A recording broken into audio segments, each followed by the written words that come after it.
I'm Nancy Showalter, and you're listening to Spirituality for the Politically Incorrect podcast.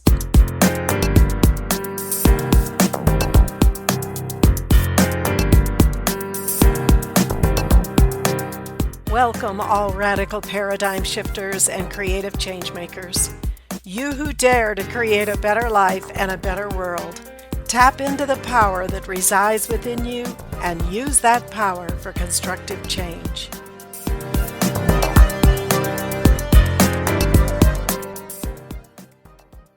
Hello and welcome to today's episode, Universal Laws, Part 5, Free Will and the Law of Cause and Effect.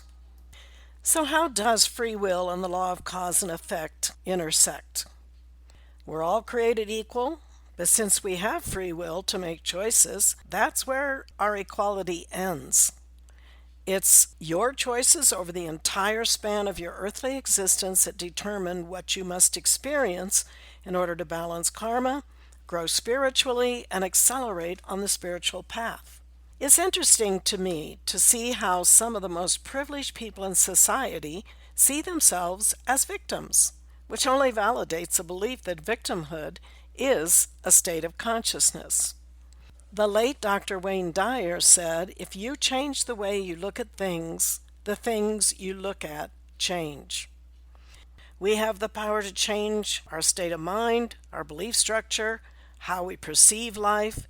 As the saying goes, change your thinking and change your life. For instance, you can catch yourself when you start to rehash and recreate a hurt or a difficult situation. You can even stop yourself before you start thinking of yourself as a victim. Whether we like to admit it or not, there's always that point where you can say no to yourself. No, Nancy, we're not going there. We're not recreating this. We're not reliving it. The we is you speaking from your higher self to your soul. Now, another way to look at that is you can think of it as the adult you speaking to the inner child. It's a matter of personal discipline. You can learn to control your thoughts, which lead to feelings. Now, if the feelings appear to come first, you can refuse to engage them and change your thoughts as just described. Because when you rehash situations, you're simply resowing the seeds that will grow and come back to you again. An important fact about the law of cause and effect is while it's a simple law, its application is not always apparent. Effects of the causes that we set in motion are not necessarily instant. It may take a lifetime or numerous lifetimes before the effects of our actions circle back to us. In reality, this is the mercy of the law. It gives us additional time to grow and mature spiritually so we're better prepared to handle the return effects of some of our unenlightened choices from the past.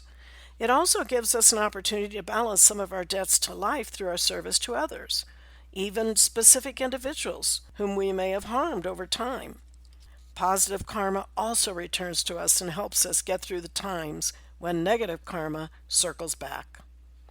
At other times, the return of karma can seem almost instant. It can be as simple as helping a neighbor in need, and then later a different neighbor helps you when you lose your job. Or it may be that you're not careful, and as a result you fall and sustain a serious injury. The law requires that a portion of your karma returns to you daily. This is what Jesus meant when he said, if any man will come after me, let him deny himself and take up his cross daily and follow me. Your cross is your karma that you're called to transmute and balance daily. You're meant to deny yourself, which means that you turn away from the human consciousness and follow in the footsteps of Jesus to become as he is. Now, whether you're aware of it or not, this game of life goes on continuously, every moment of your life. Your thoughts, feelings, actions, and words are all creations that define your world and send forth degrees of constructive or destructive energies. This can be the reason why you sometimes see wonderful people experiencing dire personal experiences. We often hear people ask, why would God allow such and such to happen? When in reality, we are the, quote, God in this dimension. We are creators and we were given dominion over the earth. We have free will to choose how we express that dominion. When we create in conjunction with God and our own divine nature, we're in alignment with divine will and we're true co-creators with God. The God above and the God below are in complete harmony. We are whole, just as Jesus said, "I and my Father are one." We become the instruments of our divine nature expressing itself. Being made in God's image and likeness, you are meant to create as He creates, manifesting instant results. Let there be light, and there was light. Jesus demonstrated this mastery with the miracles He performed. Sometimes we learn the hard way when using our creative energies. A good plan of action to live by is to understand that all of your life is your responsibility and nobody else's. And let's not miss the critical key that Jesus gave us when He spoke "I am" statements. He was teaching us how to master the law of cause and effect by being the cause that sets forth effects in our own lives and in the world at large. I am is a declaration of what is. For example, I am the light of the world. The cause, I am the light. The effect, the light is in the world. The more you decree I am, the more you are sending forth the effect of whatever you are declaring. I am are the two most powerful words you can ever utter. Use them wisely. Take the time now to contemplate the law of cause and effect and the concept of taking full responsibility for your life.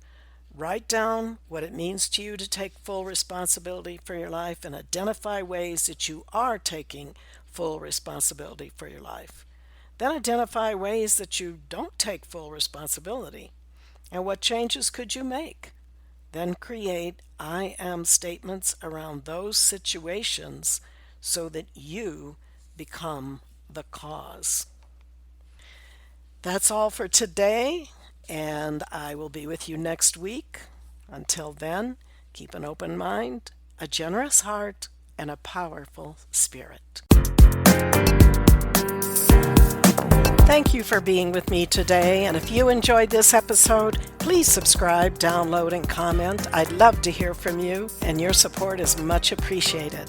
And don't forget to go to theawakeningnow.com for free bonuses and information on my new book, You Were Born to Be a Christ, but You Were Taught You Are a Sinner.